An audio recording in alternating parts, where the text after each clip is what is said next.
sur les techniques de mémorisation au service des apprentissages scolaires.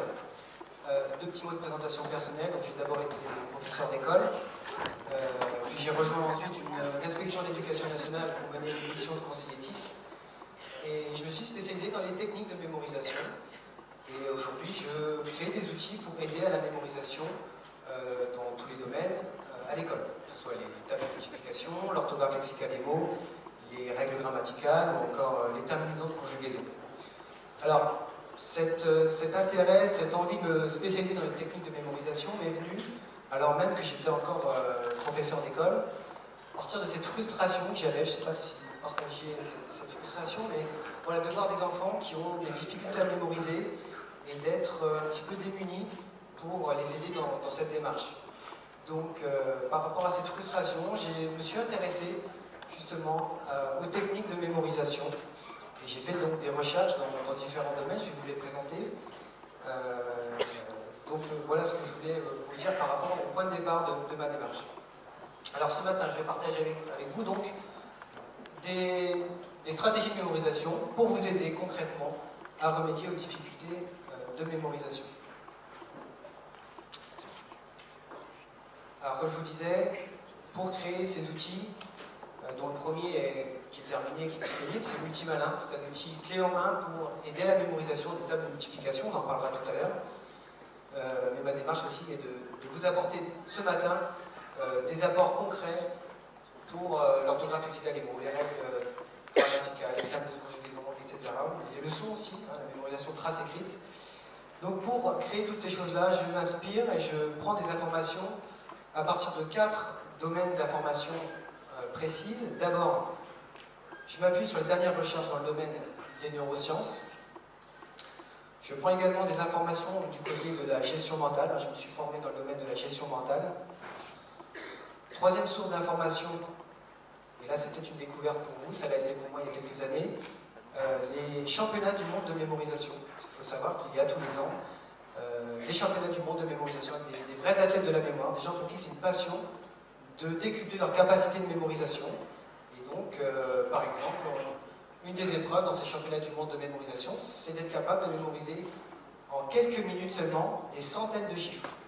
Des centaines de chiffres en quelques minutes, ce qui est absolument impossible si on n'utilise pas de technique mentale. Ces gens-là sont capables de le faire en utilisant de véritables stratégies. Et je m'en inspire, et je vous expliquerai ça un petit peu plus en détail tout à l'heure, je m'en inspire pour l'adapter aux apprentissages scolaires. Ce sont des gens tout à fait ordinaires, comme vous et moi. Ils n'ont pas un cerveau qui est plus développé au départ. Encore une fois, c'est le fait d'utiliser des techniques mentales qui leur permettent de décupler leur capacité de mémorisation. Enfin, quatrième et dernière source d'information très utile, c'est une personne qui s'appelle Daniel Tammet. Je ne sais pas si vous avez déjà entendu parler de cette personne. C'est quelqu'un qui est reconnu par la communauté scientifique comme étant un génie. C'est-à-dire que voilà, Daniel Tammet est atteint d'un autisme, mais un autisme particulier, atteint du syndrome d'Asperger, une forme d'autisme qu'on appelle également l'autisme savant, qui lui donne naturellement des capacités de calcul mental et de mémorisation absolument phénoménales. La démarche de Daniel Tammet, elle est vraiment intéressante parce qu'il partage avec tout le monde les secrets de son cerveau. Son idée, c'est de se dire, mon cerveau, effectivement, décuple les capacités de mémorisation, choisit des chemins particuliers pour vraiment mémoriser efficacement et durablement. Et bien, son idée, c'est de partager ça au plus grand nombre pour que tout le monde puisse en tirer des bénéfices pour sa propre vie. Et moi, ce qui m'intéresse, c'est surtout pour pouvoir le mettre au service des apprentissages. On va en reparler tout à l'heure de Daniel Tammet. Alors, précisément au programme ce matin, nous allons voir les 4 clés de notre cerveau pour une mémorisation efficace.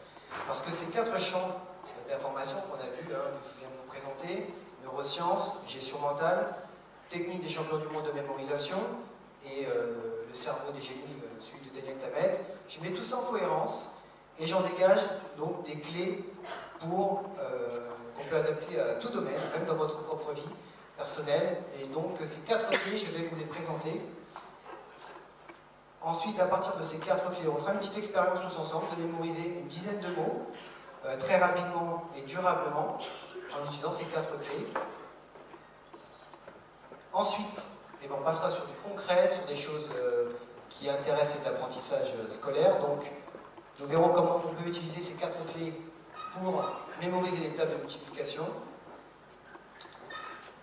La suite numérique, parce que j'ai essayé d'adapter, normalement cette conférence elle est adaptée pour le cycle 2, cycle 3, mais sachant qu'il y avait des enseignants du cycle 1, j'ai essayé d'apporter aussi des apports concrets pour répondre à des préoccupations aussi de votre quotidien en cycle 1. Donc on verra comment on peut aider à mémoriser la suite numérique.